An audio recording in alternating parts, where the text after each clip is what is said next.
Hi, good morning. This is a video log entry 170. It's about 11 a.m. CST. And so I just started this without really thinking about it because I typically do it that way. And I don't edit my videos. You think I'd be more incentivized to actually talk more succinctly and have something planned out, but no, apparently not. Today yesterday I got my radio and I found a cool radio station.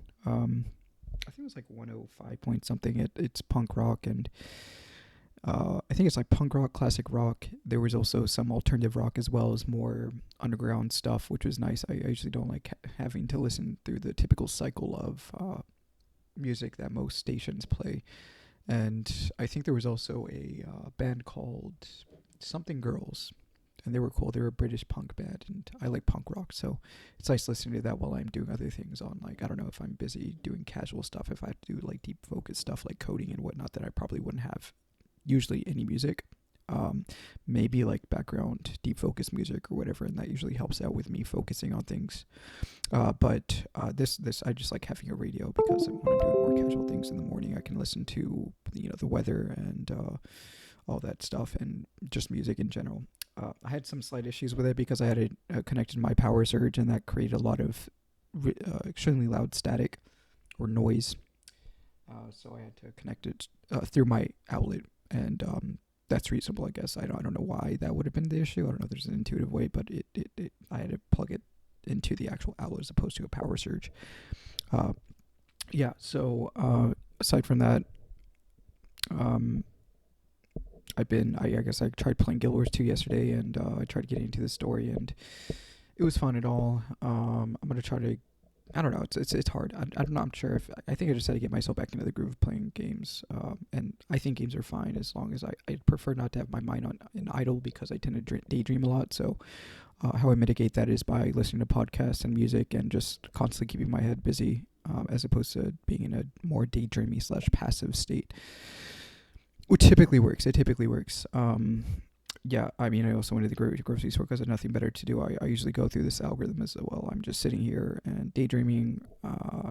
Yeah, you can find something else to do, so go ahead and do it. I'm sure, there's just there's, at least for me as well, I still have to do a lot of adulting stuff. And I tried calling Dell yesterday through the 24/7 line, and there was an issue with my reception, even though it seemed like there were 4 bars and whatnot, and the guy said that he could barely hear me, and there seemed to be like some microphone issue. I'm not sure if that's the actual microphone or there was some kind of weird connection issue with my provider, or what's it called, carrier, which is Verizon for me. And even there were full bars, so I'm not sure what was um, dampening the connection.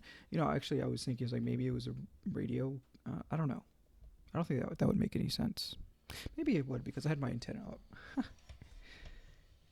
I may have actually disrupted the reception through my antenna that I had here. It was like right beside it. I moved away to the other side because that was a suspicion of mine, but I thought I put it down enough to the point where it wouldn't cause any disruptions because the antenna was like halfway out, not all the way up.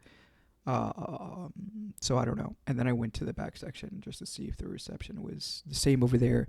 And the guy said there were still disruptions and whatnot. I mean, I could hear him clearly, but when I was sending, which I'm assuming because this is a radio, so I think the antenna was up too high, so it was disrupting it. And I thought I put it down, but I got annoyed because this guy was just kind of like, I don't know. I get annoyed with customer service. I called them twice. There was an Indian guy that was I could barely understand, and he was talking really fast, and like in combination with his just really thick Indian accent, just like, what the fuck are you saying? Come on.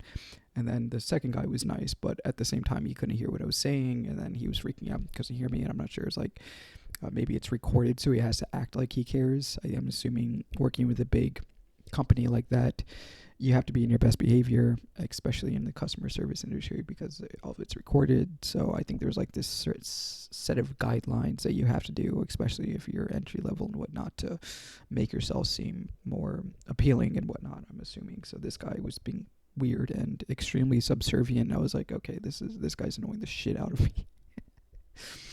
That was some alpha male shit. I was getting annoyed. I was very tempted. Like, I don't know, like guys who are just too nice or just like God damn it, like how do you become that nice? It's like I want to know. I really do. I wouldn't say I'm an asshole, but I can be nice if I want to be, but I'm not always nice. Oh God, shit, man. I don't know. They annoy. I'm sorry. I shouldn't be nice. It's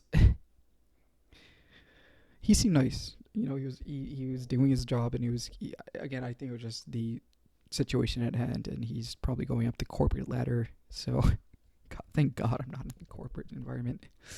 Um, I'd prefer to be working in a city as opposed to some big corporation. So, typically. But anyway, so what else have I done? I don't know. I tried playing Guild Wars 2, like I said, and I tried getting into this story. I was on my Elementals doing some World versus World stuff, and I was testing out Staff Weaver again, and I didn't really play around with the trait lines as much because I don't think they really changed too much for it, but I had to look at it again. I was too lazy to actually read through all of the changes because it's been, like 6 months since last time I touched the game. So, I don't know. I just, I didn't really have the patience for it, and it was already late at night. I was kind of tired, so I was just relaxing and letting my mind go on autopilot. Um, yeah, so I don't know. I was chilling out yesterday because it was Friday. I make that excuse. Oh, it's a weekend, and I don't know. Like I said, I don't really go out too often. I don't like socializing as much as other people do, so I socialize through the internet instead. And during the winter as well, it's kind of, there are no outside environments, so you'd be stuck in a club somewhere or some restaurant or some very crowded, loud, enclosed environment. And my brain doesn't like that. It gets anxious easily. And there's a max amount of people within a certain volume that makes my brain kickstart into like flight or fight. I mean, like I can hide it pretty easily, but it's still difficult for me to process information at times, and I just have I don't think it's I think it's a combination of quote unquote ADHD tendencies and my anxiety. I don't think maybe it's a processing disorder on top of that, which would be annoying as well. um, who knows, because it's hard. The brain's so fucking complicated at times. I'm actually inherently a decent multitasker, so I'm not sure. For the most part, I can, if I can get myself into that state of quote unquote deep focus. That can be hard at times, though. But I had to get myself in. Yeah. Anyways, whatever. Yeah. So today, I'm gonna try to kickstart my workout routine, probably because I want. I don't know. We'll see. I'll probably experiment a little bit to see. I may give myself like a month of working out, like maybe a few months of working out 3 days a week, just to see how my energy levels are during the winter. During the summer, I think my energy levels were pretty okay when I was in my quote unquote depressive states. So, that wasn't really an issue, but I was outside most of the time, and I had a park job, so I was physically active, and yeah, so I think I had plenty of activity. I don't know if I was increasing my testosterone levels at all, but for the most part I wasn't, because I was eating processed foods and I was eating unhealthily because I was coping with stress during the summer. So I mean, like, I think I could kind of tell my mind was not really in a stable state. I would say it wasn't really extremely stable. It was stable enough, but like I could just tell that it wasn't healthy at all, at least not in the state that it is now, but it's because I don't have a job. But yeah, so yeah, I don't know. Yeah, so I don't know, I was looking at different workout, sort of. I was looking at YouTube stuff, and I'm trying to get myself to actually see what I can do. And I think 20 to 45 minutes of some kind of hit routine 2 to 3 times a week is enough for you to at least increase your testosterone levels from that domain. And then obviously, like I said, sleep, eating healthy, minimizing phone activity before and after you wake up, before you go to sleep and after you wake up, sorry. And what else did I talk about? Eating, diet, sleep, activity. That's basically all you can really do for the most part. And then you can maximize those areas, which is mainly HIIT.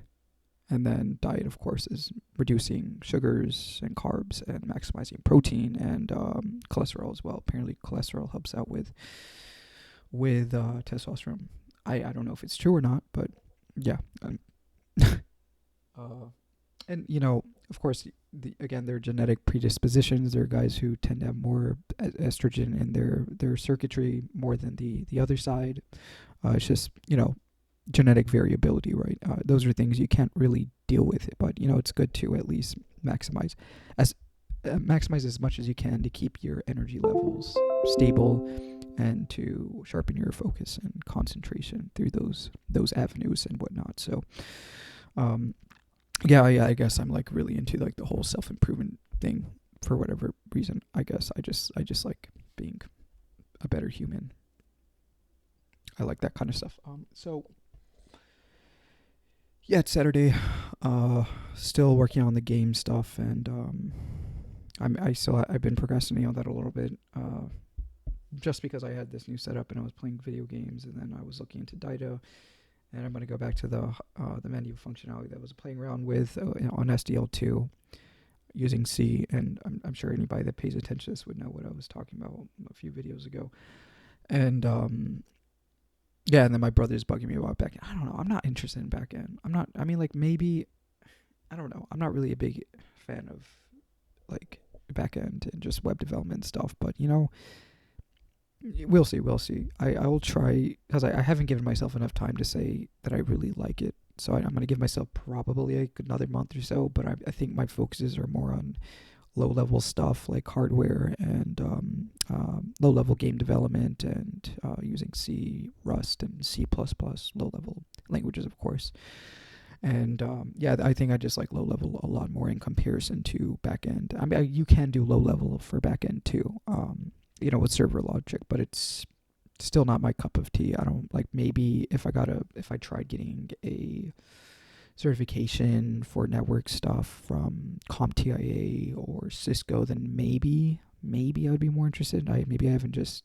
It takes me a while to get into something because I'd have to, my brain works to the point where it's like, it's not really, it gets into things more conceptually than quote unquote actively in implementing it. So I tend to explore things conceptually before I get into it. And so I guess maybe I should try studying networks conceptually to see if I have any remote interest. Yeah, so there are a lot of people that are the other way around, I'm sure, that are more, what would that be called? They're like I don't even know what the word is, honestly. There's a word that I'm trying to think of that that I heard of a few years ago. I can't remember. Tactile learners, maybe. I guess tactile learners. Yeah. So, or sensory centered humans, I guess. So I'm not a sensory centered human. I'm clumsy when I'm outside in the world, but I consider myself to be a conceptually centered human being, or an intuitive, or whatever you want to call it. Yeah, so that means I am bad with projects typically, and we can talk about like personality typing, and I've always been like, you have the Enneagram stuff, and then you have the MBTI types, and I've always been INTP every time I test, and then sometimes I don't know, I can be more INFJ-ish, but that's kind of like its own subject, and I'm not really too, I wouldn't say that I know it as much as I'd like to, and yeah, I'm not really that knowledgeable about the MBTI types or even the Enneagrams. I've just seen tests on it and whatnot, and I at least understand the cognitive stack for the INTPs and whatnot. So I believe, what is it, TI, then NE, then SI. I think it's SIFE. Yeah. And, that's just, I don't know. Whatever.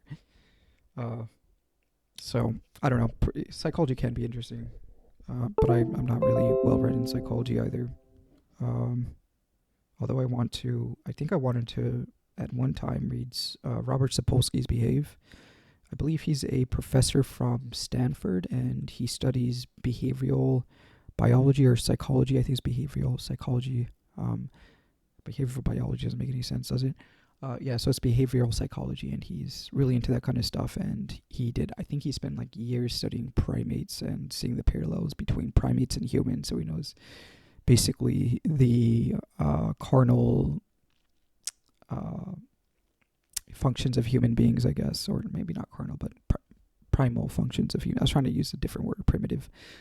Yeah. So, so I don't know. I giggle a lot. I don't know why I laugh so much. Is that? I'm not sure if that's like a nervous laugh or I don't know. I giggle a lot. It's silly. Yeah. So yeah. Actually, I had to figure that out. If we're talking about behavior here,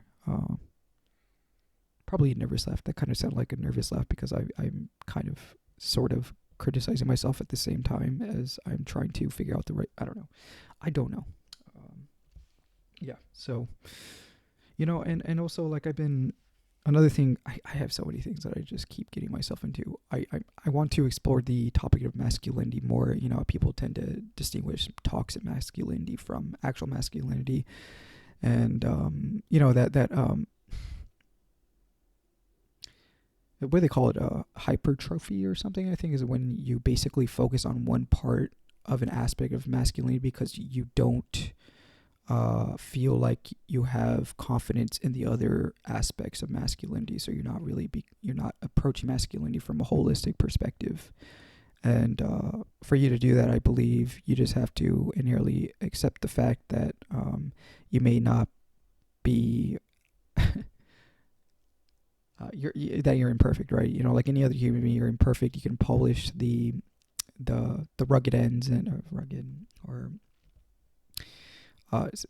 non-smooth. Like me, I can't even find words right now. But yeah. So yeah, I don't know. I've never really talked about this, so I guess my brain's trying to figure out how to say this properly.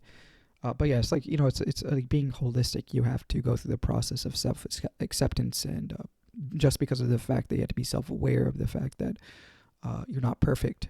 And when you try to put yourself into a rigid framework, you're obviously not going to fit in it because you're a human being. Human beings are very complex creatures. So the best thing to approach a framework is through understanding that you may not be able to completely max out on those other aspects of masculinity, and just be able to accept the fact instead of hyper focusing on it. You can still look at those and say, I can improve in this manner, but it won't necessarily be as quote unquote masculine as back in the days when we were in tribes and all that, because modern society doesn't allow us to do that. Right, we're not out here murdering other people that are not in our quote unquote tribe or family or whatever just to survive, right? So those guys out there probably had extremely high testosterone levels too. I guess they were also primarily in flight or fight as well. I wouldn't say that their testosterone levels were higher, and I'm sure there's studies on it, and they probably were in comparison to the modern man. So I don't know. Like, and then I think about toxic masculinity and whatnot, and I think toxic masculinity is obviously horrible because.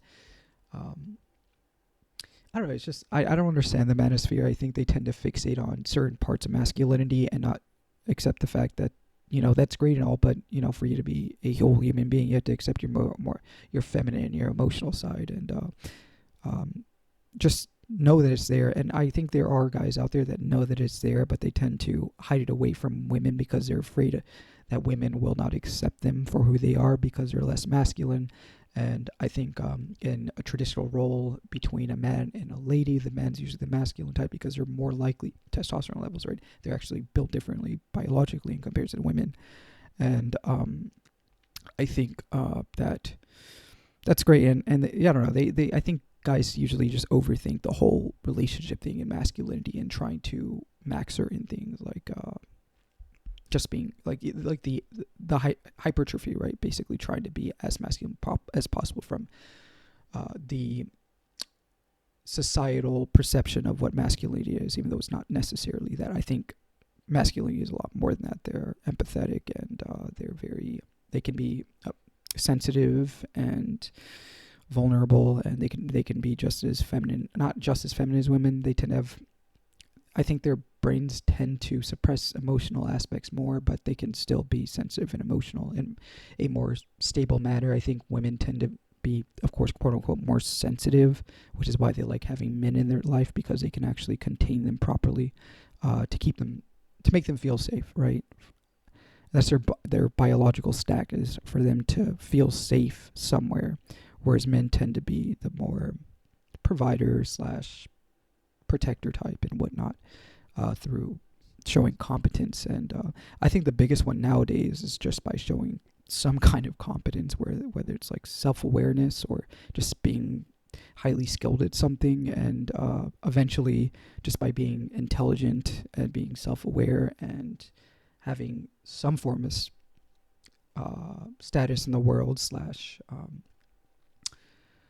and actually making society need you in some way. I couldn't find the right word there. Being a commodity to a society where you're actually needed.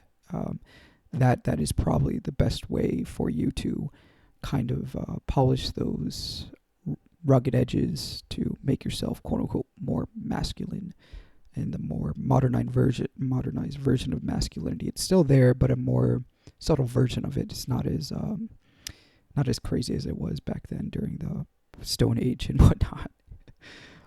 So I don't know. And I guess the other one is like healthy competition, and I wouldn't consider myself. I actually can be pretty competitive at times. It's just I sometimes avoid it based on maybe that's like a self-esteem problem, or maybe I'm just not interested in it. I tend to compete with myself as opposed to other guys. But I think both are okay, because I think competing with other guys makes it it can actually improve you a lot faster in comparison to competing with yourself, because you actually tend to push yourself a lot more when you see other people who are better than you, right? So I think it's good to get into a healthy competition in that manner, not the toxic kind of competition where you get mad when you lose, but like a healthy competition where you can actually look at the metrics and see where you are in comparison to somebody else. So I mean that, but I don't know. I don't know. I was never really an athletic person, but there are different ways to be competitive, obviously, nowadays. And the virtual and digital age, you have video games, and you have very more intellectually focused pursuits like chess. With that wouldn't necessarily be intellectually strategically focused. So yeah, there are other ways in which you can compete without necessarily. I mean, I think the physical aspect is also important as well. And of course, I probably wouldn't go to the gym a lot, but I would probably do jujitsu, probably. I wrestled when I was in high school, and I wasn't really that great at it, but I don't know. I just wasn't good at I was not good at wrestling. I was actually pretty damn bad, and I'm not ashamed of it, really, to be honest. I mean, I consider my kinesthetic intelligence to be pretty low. Yeah, is that the right word, kinesthetic? Yeah, I don't know. Anyways, 22 minutes. Yeah, so like the topic of masculinity, I think is good, and I think every guy should probably explore it, and the feminine aspects as well. And I think women should do the same thing. I believe they should be exploring both aspects to achieve being holistic, right?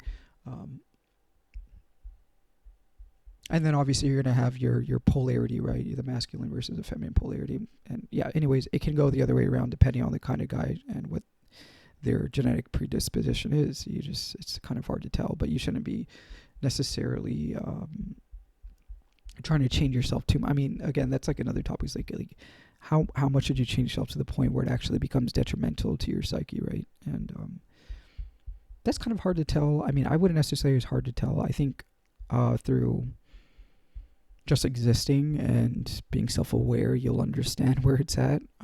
For me, I'm pretty. I think just that's basically just being self-aware, really.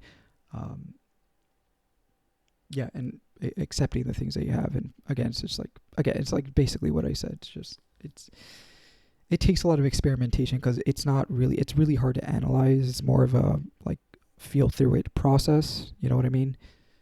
To actually, because that's how you get to know yourself and who you are, and where your weaknesses and strengths lie and whatnot. So yeah, I don't know. Yeah. So I don't know what else to talk about. Yeah, but again, I don't like the manosphere stuff. And then they have like what is the other thing? Red pillars or something. And then they have MG Tau, which is men going their own way. And I've heard of that before. And then they have then I don't know. I just like looking at different forms of just aggregated ideologies on YouTube, and then you get these guys like Hamza, and then like Thinking Ape, and then Thinking Ape is considered to be the more quote unquote intellectual red pillar, which is under like MG Taub and going their own way. And then you have a guy who's like, I don't even know, but it's his name is LFA, and I'm wondering if he has some kind of facade or if it's a satire to some degree, just the way he talks. Because at the beginning of each of his LFA, at the beginning of each of his videos, he says, "What's up, brothers? Hope you guys are doing well." I'm like, oh my god, is this guy actually? Is he real? Is this guy real? Like, I don't know, but I mean, he's perplexing to me because he's completely different from how I exist on the planet. So it's just like, it's interesting. It's interesting. I've watched some of his videos, and I thought about doing a reaction video, but I also just didn't. I'm not good at reaction videos because I just kind of shake my head and I'm like, yeah, that's interesting. I just don't have a lot to say about things at times. I'm also not extremely opinionated. And also it could just be the fact I'm in front of a camera. I tend to be more uncivilized when I'm not in front of a camera. And it's been a while since I've had a friend in which I could actually just be myself without feeling anxious and whatnot. You know, it's I don't know. It's kind of hard. It's kind of hard. I know a lot of guys would be like, "Yo, just be yourself. Don't give a fuck what other people think and whatnot." But you know, I think I do enough of being myself to the point where it's not really hurting me or anybody else. Because you know, I don't know. Maybe I'm wrong. Maybe I am being too careful. But you know, I've gotten much better. And actually, I think in the past like year or so, I used to have issues with talking in front of a camera, and I'm not having issues with it anymore. So it's gotten better. But I still refrain from expressing certain aspects of myself because, well, I mean, of course, you know, we all have our subconscious and things are not really accepted by society. It's better to hide those things, but you know, at times it can be useful to what they call your shadow side or whatever. It can be necessary at times, you know, because I've actually seen, like, I don't know, like it's the shadow side and actually looking at the things that you don't really accept as necessary most of the time, but you have to know it's there at times, because if you don't, then you can't control your emotions as much as your healthier male counterparts. And yeah, so yeah, it takes practice though, and spending a lot of time with yourself, to be honest, if you want to see those other aspects. And I've seen them, and I've seen quite a few of it. I don't look that intimidating, but I'm not really a dangerous person. I've never had a good reason to be a dangerous person. But I believe I could actually have the capacity to be a dangerous person if I had